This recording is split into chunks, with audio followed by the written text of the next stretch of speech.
All right, so thank you, Dr. McIntyre, for the introduction, and all of you to show up today. I have no disclosures.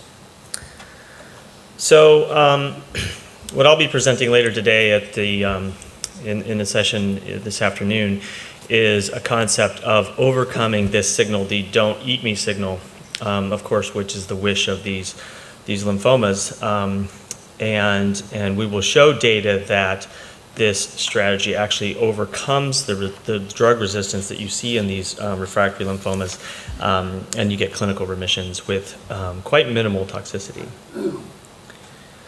So the way I think about the problem that we're trying to solve here in these lymphomas is drug resistance. So most of the time, of course, we're talking about chemotherapy resistance, but now we also think about it in the terms of these targeted agents and resistance to those. So with aggressive lymphomas, of course, the chemotherapy that they get can cure most of these patients. But when they do become resistant, when they relapse, the treatment options are quite limited.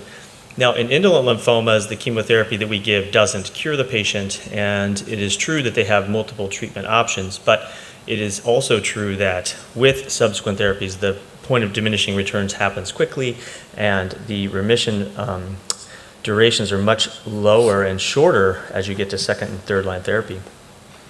So any patient then that has lymphoma that's resistant to chemotherapy has a pretty poor prognosis, and the effective treatment options are quite limited. So all of these novel therapies, the entire goal is to both overcome the drug resistance, but also it has to have a safety profile, and that safety profile has to be such that it can be given to a large number of patients, at least in order to have the greatest impact. So the drug that we're talking about here, the novel agent, is something called Hu5F9. So this is a humanized monoclonal antibody, and it targets something called CD47. So CD47 is the "don't eat me" signal. So this is, at least it's the pathway that inhibits the phagocytosis by the macrophages. So CD47 is on multiple cells, okay, throughout the body. But in cancer cells, it is coupled with an "eat me" signal. So there is an "eat me" signal, and in that way, that is the cell that would be eaten if you block this "don't eat me" signal, CD47. So Rituximab is given with Hu5F9. Now, this is important because Rituximab, through its activity on the Fc receptor, actually places an extrinsic "eat me" signal. So when you give these two things together, you're blocking the "don't eat me" signal, you're placing the "eat me" signal, and then the cell becomes susceptible to phagocytosis.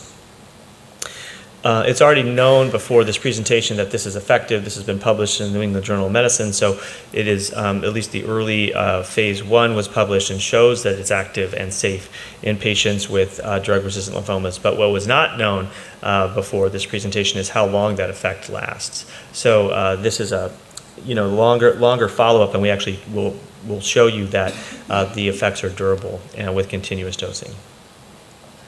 So the results of the study that will be presented, it's a large number of patients that have been presented already. It shows that remission can be induced. So by remission, I mean not only responses, but actually complete responses. So in patients that are, that have tumors that are refractory to chemotherapy, there's actually complete responses seen with these two drugs.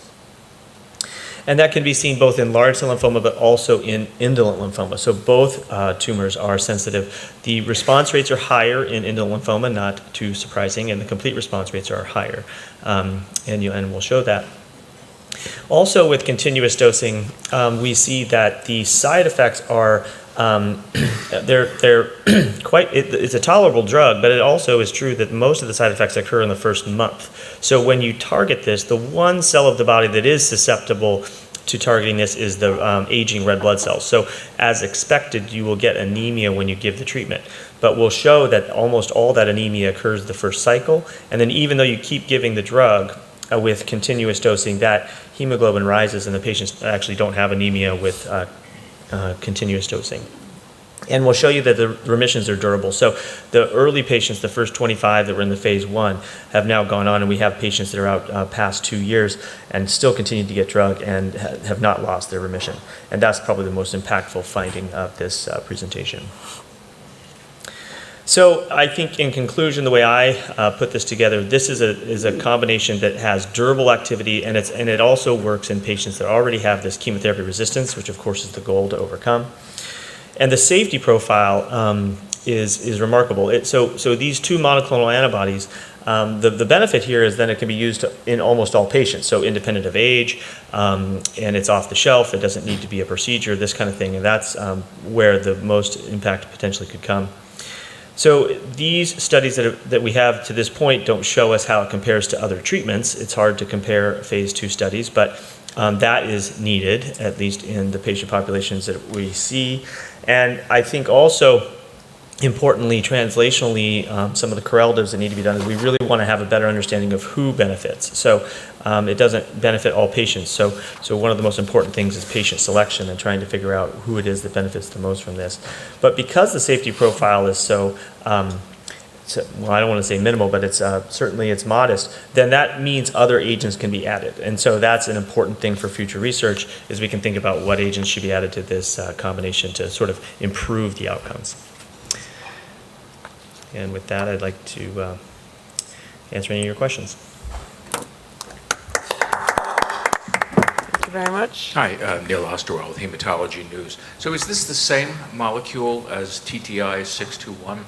It's not the same molecule. I'm not familiar with what. There are other agents that will be targeting CD47, both with antibodies or small molecule inhibitors. The CD47 actually will, the way it does its effect is it targets something on the macrophages known as SIRP alpha. There are agents that target SIRP alpha. So this pathway is being explored with a number of different agents.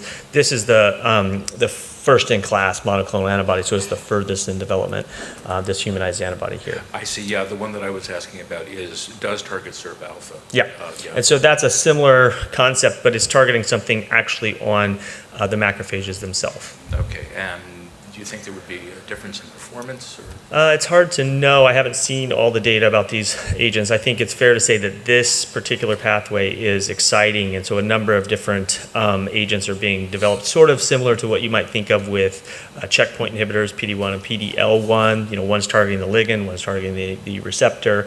Those, of course, are inducing a T cell response, and here we're trying to induce a macrophage response. So but it's a similar concept in that there may be other ways of targeting that. Yeah. And would you consider this an immune checkpoint inhibitor? It is an immune checkpoint inhibitor, yeah. So one way to describe it is a macrophage checkpoint inhibitor. That's a concept that people can understand. That's the way I would think about it, yeah. Okay. Great, thank you. I think we have 2 more questions for the moment, and we have plenty of time. We're unusually running ahead of time. So. Annette Brendel from BioWorld. I was going to ask about the analogies to the PD-1, PD-L1 blockers. Has anybody tried those with the lymphomas? And sort of in the very big picture, what's the advantage of going after the innate immune system versus adaptive, and when would you use what, or do you think they would be used in combination? What's the really big picture here? Right. So to date, the checkpoint inhibitors that have targeted the adaptive immune system, so T cells, PD-L1, PD-1, they just haven't been as effective as one would like in non-Hodgkin's lymphoma. So certainly they're very active in Hodgkin lymphoma, but in diffuse large B-cell lymphoma, the response rates are relatively low. And that's also been true in indolent lymphoma. So it's hard to say one is better than the other. In the preclinical models of this agent, there is some idea that perhaps T-cell responses can be induced, actually, because of the macrophages and some of the cross-presentation. So they're not really mutually exclusive. I think that is a rational target to add to this. So like I pointed out, one of the future directions is what agents should be added to this particular construct. I think a T-cell checkpoint inhibitor is a rational thing that probably is going to be added in combination studies. So I don't know that it's necessarily one is more effective than the other, but it sort of focuses on my last point of it's better to understand which patients benefit the most. And so that's one of the most critical sort of translational questions.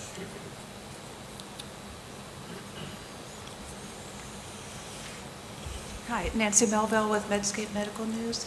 Can you tell us how many patients so far have made it past 2 years, and are there any clues from them as to characteristics that respond? So the last question, the answer is no. We don't know exactly who responds. The only ones that have any meaningful long-term follow-up out to 2 years was that first cohort in the phase 1. So there's about 25 patients. And so the ones that had good responses, I think the number is around 15 of those patients are out to that 2 year. I'll show that data later. So, but we haven't, and we've also seen that patients that had a partial response at the time of presentation have subsequently converted to complete responses. So the median follow-up of the whole group of patients that we'll show, which is around 100, is short. It's still very short because this is an ongoing trial. So we don't really have that data yet. And one other thing I wanted to point out that I didn't say to the last question was, one thing that this agent has not seen in this study is there's been no autoimmune toxicities. So that might be a potential advantage. Of course, that's a concern of the T cells as it affects other cells. We have not seen that. So you'll see the toxicity profile here when you get to the long-term duration, it really just levels off. So all the toxicities is sort of in the first month.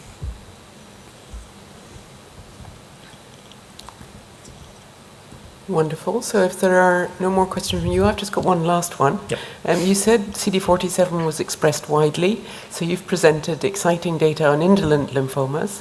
What about other disease categories? Right. So a lot of the preclinical models actually, so it's not unique to lymphomas. So the other multiple different cancers, this model system works preclinically. The single agent studies which have been published in the JCO was less exciting. I think some of the issue there becomes like how to place the eat me signal on these various tumor types. So I do know that this is being broadly studied across cancers, not just lymphoma. And I think any monoclonal antibody that works through an Fc receptor at least has the potential to place an eat me signal that can be sort of like work synergistically with this type of agent. So that's where I think a lot of the studies are being thought through. But since we're hematologists, Yeah. if you were to choose a second disease that you were excited to extend your studies to, Right. So, I mean, one rational thing to think about, to leads up to the next speaker might be myeloma, right? So, something like daratumumab or something like that. That would be important. One of these other tumor types, heme malignancies, that doesn't really have immune therapy that works as well as we would like. At least not the checkpoint inhibitors. great. Yep. Thank you very much. Okay. Exciting information.